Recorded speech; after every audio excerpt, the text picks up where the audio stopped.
Hi there, Shanna Kramer here. This is the complete guide to watercolor for newbies. If you're just starting out with watercolor and aren't sure where to start, you can see a bunch of videos on YouTube, but none of them are very helpful unless you already have a place to start. This is that place to start. We'll be covering paper, paint, brushes, and water.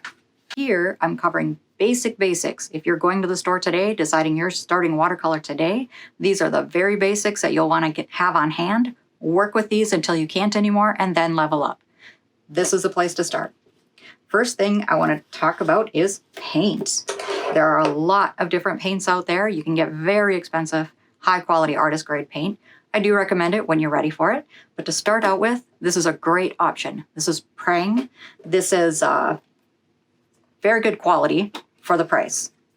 You get 16 colors in this palette, and obviously mine is well used. You get all of the basic colors and a few bonus colors. It has really everything you need, and it's hard to tell right now, but it does list off all of the colors in the center, so you always know what you're working with. And it even has a nice little mixing well right in the lid. Okay, this is a great place to start. Next thing I want to talk about is paper.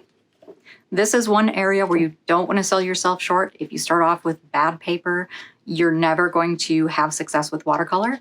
So just start out right, get some decent quality paper right off the bat, and use it as much as you can. When you're done with these sheets, you can flip them over, you can paint on the back, you can cut them into smaller pieces, make them last longer, but don't chintz on the paper. Right? This what I have is Arches 140-pound cold press paper. So it's got a slight tooth to it. This is a watercolor block, which is about as easy as it gets. You don't need any other supplies for this. It's a stack of paper, and they're all bound together. So you paint a sheet, and then when you're ready to, when you're finished with it, you just tear it right off. Watercolor paper, if you're not very familiar with it, if you have it completely soaked in water, it will buckle, okay? You have to have it either taped down or mounted in some way, and having it mounted in a block like this just saves all the stress. You just use it, you tear it off, be done with it. So this is as easy as it gets.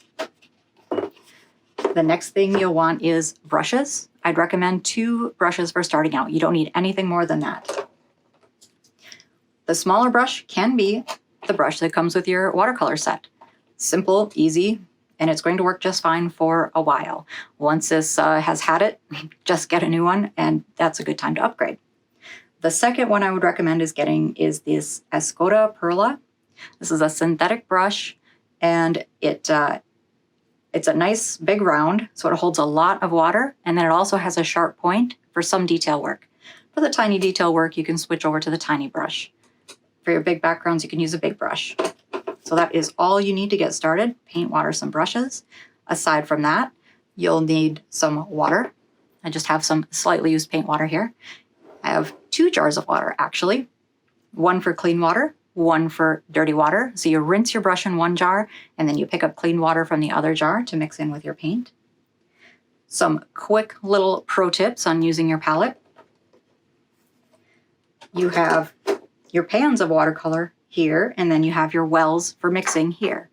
When you start with your paint, you'll just take a little bit of water and just drop it in the pan of whichever colors you're going to use. And this will help activate the paint. Just let it sit there for a minute before you start mixing your colors.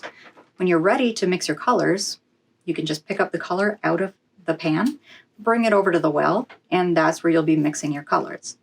Add water if you need to, and all of that's done right here in the well before you go to your paper.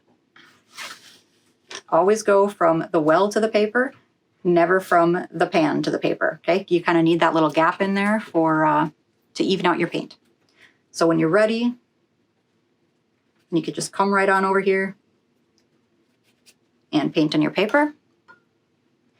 When you're done and ready to pack it up for the day, you want to just clean out your color pans as much as you can. And you'll want to soak up all of the extra water, if you have any extra water sitting in your pans. My cat is pushing things off stuff. It's her favorite hobby. So soak up all of the water out of your pans and wipe out all of your wells, and then just let this sit open and dry overnight. Never put your paints away while they're still wet. Always let them dry. Okay, I hope this is helping you to get started. These are your basic tools, simple and easy, and I'll be posting videos every week showing different levels of watercolor. I can post them as a level 1 if you want to learn the basics. Otherwise, just keep an eye on the YouTube channel, subscribe, ring the bell, and you can get notified when we have new videos coming out. Thanks for watching.